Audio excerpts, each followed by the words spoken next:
मुख्तारन की नहीं, अपनी इज्जत उछाली पाक ने। पाकिस्तान के मुजफ्फरगढ़ में मुख्तारन माई के साथ सम्मान बचाने के नाम पर गैंगरेप हुआ। उनकी न्याय की लड़ाई में खुद सरकार ने मुश्किलें खड़ी की। मुजफ्फरगढ़ का मतलब है मुजफ्फर का किला।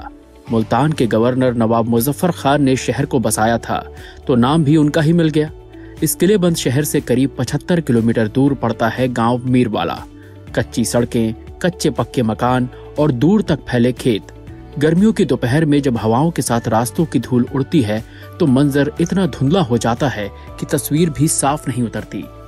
आमतौर पर गर्मियों में लोग किसी पेड़ की छांव में या घर के दालान में चारपाई डाल पड़े रहते हैं। उस समय गांव में घूमती हैं केवल हवाएं, खाली गलियों में घूमती, आवाज निकालती। लेकिन उस दिन गर्मी के बावजूद पूरा गांव जाग रहा था। पंचायत बैठी थी और सफेद सलवार समीज पहने, सिर पर पगड़ी बांधे पंच आपस में सलाह मशवरा कर रहे थे। उनके हाव भाव से जाहिर था कि मामला काफी गंभीर है। कुछ देर बाद उनमें से एक पंच बोलने को हुआ तो फुसफुसा रही भीड़ बिल्कुल चुप हो गई। हमारा फैसला है कि शकूर को नसीन से शादी करनी होगी, जबकि मुख्तारन माई को मस्तोई कबीले के किसी मर्द को शौहर के तौर पर अपनाना पड़ेगा। तुरंत ही भीड़ विरोध पर उतर आई। एक लड़के ने आगे बढ़कर कहा, जिना का बदला जिना होना चाहिए, निकाह कोई सजा नहीं, हमें यह फैसला मंजूर नहीं है। उस लड़के के सुर में कई और सुर मिल गए और काउंसिल की बात तब कर रह गई। कुछ लोगों को मुख्तारन माई के घर भेजा गया, पकड़कर पंचायत के सामने पेश करने के लिए। 30 की उम्र की मीरवाला की बाकी महिलाओं जैसी ही थी मुख्तारन, कोई अलग पहचान नहीं। मस्तोई कबीले के जिरगा यानी पंचायत ने जब उनके निकाह का फरमान सुनाया तब वो अपने घर में बैठी दुआ कर रही थी कि उनके परिवार पर आया संकट टल जाए। उन्हें उस समय तक पता नहीं था कि संकट तो उनकी ओर बढ़ा चला आ रहा है और इसकी शुरुआत होती है उनके 12 साल के भाई अब्दुल शकूर ततला से। मुजफ्फरगढ़ में बलोच, राजपूत, गुर्जर, पठान, जट और ततला समुदाय के लोग रहते हैं। आर्थिक हैसियत जिसकी चाहे जैसी हो, लेकिन सामाजिक हैसियत में हर समुदाय अलग है। मुख्तारन माई का परिवार ततला समुदाय से था और गांव में उनसे श्रेष्ठ बिरादरी थी बलोच मस्तोई की। शकूर मामले की वजह से इन दोनों समुदायों के बीच तनाव पैदा हो रहा था। हुआ यूं कि मस्तोई समुदाय के 3 लोगों ने शकूर का अपहरण कर लिया और उसके साथ ज्यादती की। साथ ही धमकाया कि वो चुप्पी साध ले, कुछ ना कहे किसी से। शकूर लेकिन इस बात पर अड़ा रहा कि वो अपने परिवार को सब कुछ बता देगा। उन मस्तोई युवकों ने इसके बाद शकूर को बंधक बनाकर एक दूसरे शख्स के यहाँ छिपा दिया, लेकिन बात खुल गई और पुलिस गांव में आधम की। ये बहुत बड़ी चीज थी कि एक निचली समुदाय के लड़के की वजह से मस्तोई टोली में पुलिस पहुंच गई। इज्जत से खिलवाड़ करने वालों ने इस पूरे समुदाय की इज्जत का सवाल बना दिया। अब अपनी करतूत छिपे कैसे? तो उन्होंने उल्टा आरोप लगाया कि शकूर का नाजायज रिश्ता एक मस्तोई युवती के साथ है। पंचायत इसी बात का फैसला करने बैठी थी कि इस नाजायज रिश्ते की क्या सजा दी जाए। मुख्तारन माई को घसीटते हुए जिरगा के सामने ला खड़ा किया गया। उन्होंने हाथ जोड़े और अपने भाई की उस गलती के लिए माफी मांगी जो उसने किया ही नहीं था। लेकिन भीड़ का गुस्सा इतने भर से शांत नहीं हुआ। उनकी मांग कायम थी, जिना यानी अनैतिक संबंध के बदले अनैतिक संबंध और उसकी भरपाई मुख्तारन से। कुछ मजबूत बलोच युवकों ने मुख्तारन को पकड़ा और घसीटते हुए पास की झोपड़ी में ले गए। वहां एक के बाद एक 4 लोगों ने गैंगरेप किया। इस दौरान दर्जनों लोग झोपड़ी के दरवाजे झरोकों से अंदर झांक रहे थे कि सजा बराबर मिल रही है या नहीं। मुख्तारन माई को बिना कपड़ों के पूरे गांव में घुमाया गया, तब कहीं जाकर सजा पूरी हुई।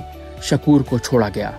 मीरवाला इतना महत्वपूर्ण इलाका नहीं है कि यहाँ की घटनाओं को लेकर पाकिस्तान के मीडिया में किसी तरह की उत्सुकता हो।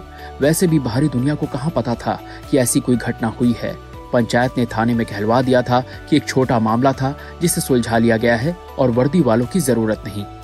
उस दिन तारीख थी 22 जून साल 2002 और अगले दिन से मीरवाला फिर अपने पुराने काम में रम गया।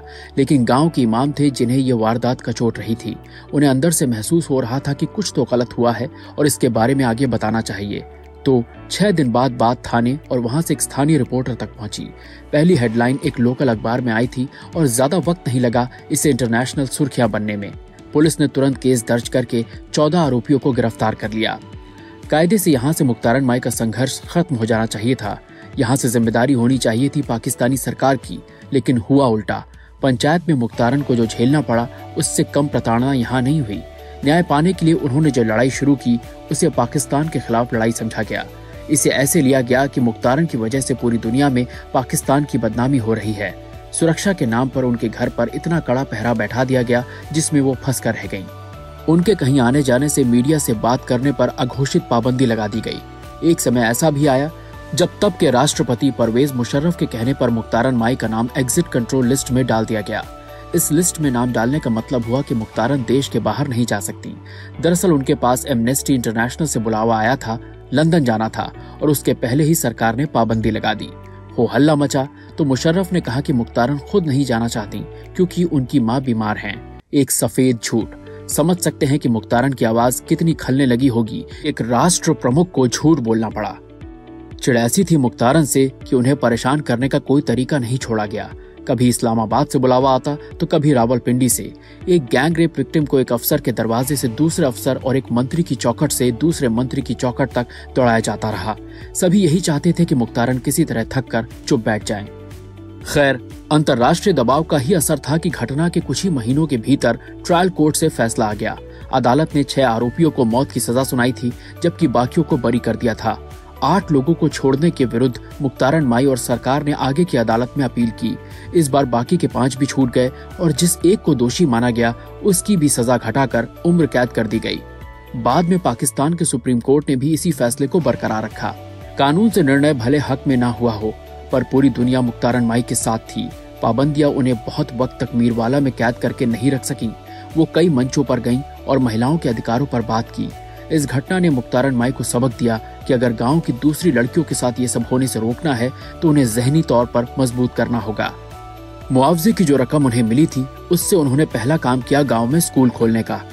मुख्तारन माई की बदौलत मीरवाला में अब हवाओं के साथ लड़कियों के खिलखिलाने की आवाज भी बहती है।